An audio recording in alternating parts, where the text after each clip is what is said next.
Welcome to the Peeew, episode 501. Still in the sick bed. Still in the sick bed. And we'll be here for another few days. So, speaking of sick... sick. Was that word used in in the Dangerous.com article about how Probably. Desmond Is Amazing was dancing half naked in front of a bunch of gay men who were throwing dollar bills at him? Yes. And the picture that they used, they did show like a half-dressed 10-year-old boy accepting dollar bills from grown men. But he wasn't half-dressed. He was wearing a halter. He was wearing like a halter and long pants. Okay, well, that's half-dressed. And like maybe short sleeves, I think. Yeah. So basically his forearm and his midriff were showing. But that's not like half naked. No. I mean, if he hadn't been wearing anything on top, then he would have been half naked. Right. Well, he's a boy, so he can't wear nothing on top. Well, anyway, girls can't do now. So he wasn't half naked, first of all. But it wasn't. He also wasn't doing striptease, and he wasn't like, begging for money for taking his clothes off. No, that was not the case. The whole article was just very factually incorrect. He was just basically lip syncing to 3 songs, and Gwen Stefani, Spellbound by Susie and the Banshees, and I can't remember the did first. Very good Spellbound. Yeah. We have Clittage. We have Clittage. We have Clittage. We have footage. We have footage of Desmond doing Susie Banshees that night. We heard it.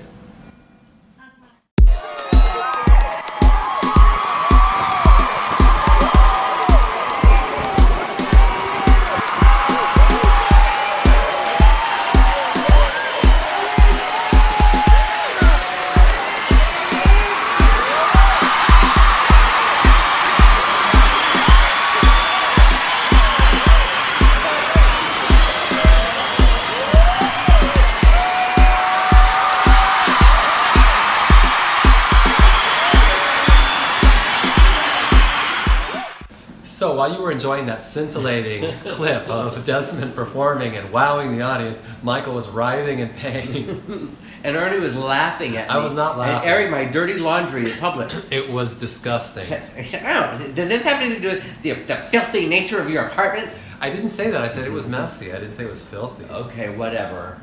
Anyway, what do you think of Desmond? Well, what do you think of that half-naked boy Desmond? He was not half naked, except... He was half clothed. He wasn't half naked. A halter top is not... You're half full. And anyway, I think it's sexist to suggest that a boy wearing a halter top is half naked, but a girl wearing a halter top is covered up. Exactly. It's sexist.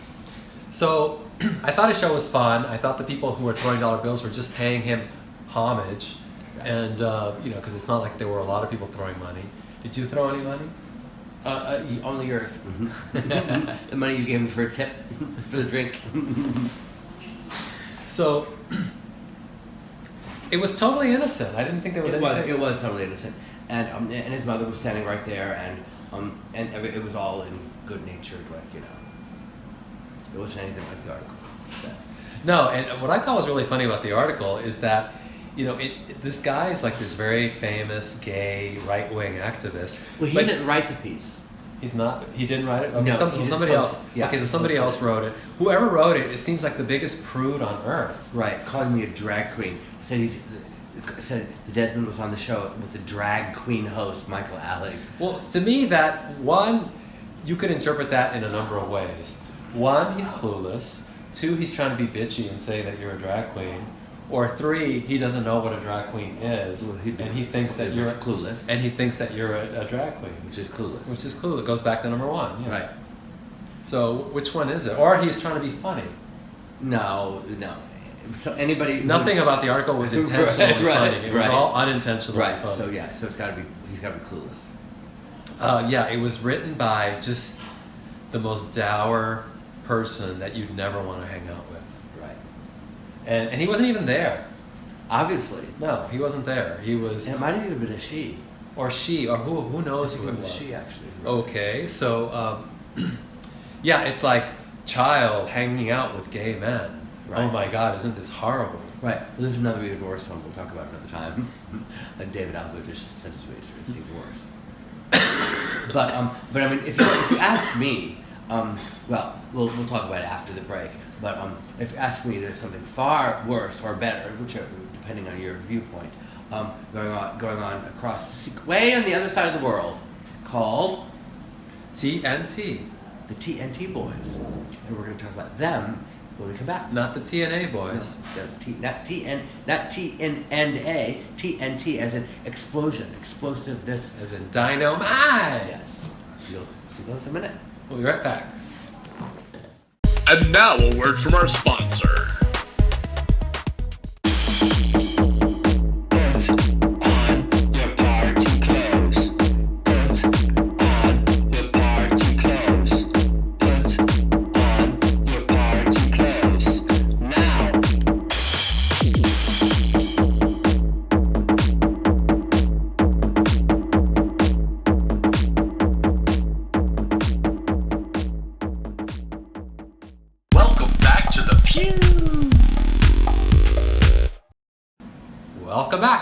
Welcome back, and now we've got something to show you, and we have to warn you, ladies and gentlemen, if you've got young or impressionable children in your household, bring them to the screen right now. And because what we're going to show you is going to leave an impression on them, and we hope the impression will be that they grow up, if they're 3 or 4 or 5 years old, to become 7 or 8-year-old drag queen performers, like the TNT Boys.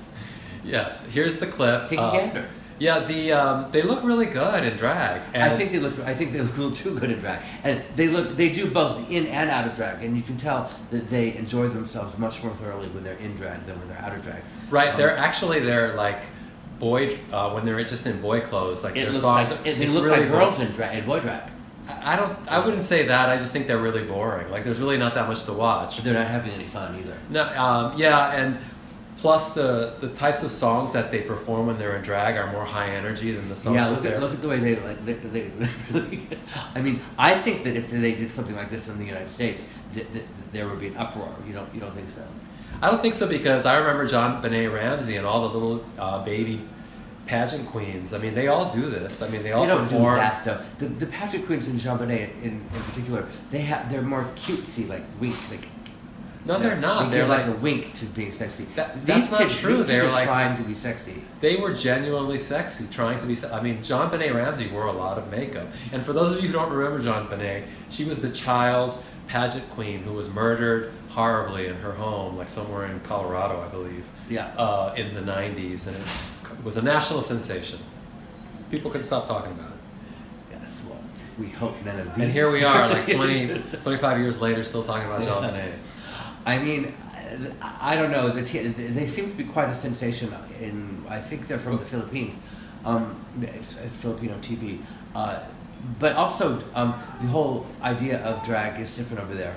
I think they're a lot more comfortable with it in the Philippines and in Thailand, places like that, where the boys are naturally more slim and more feminine looking. Well, some are, not all of them. I mean, because I've been to Thailand, so some guys are Filipino, I meant.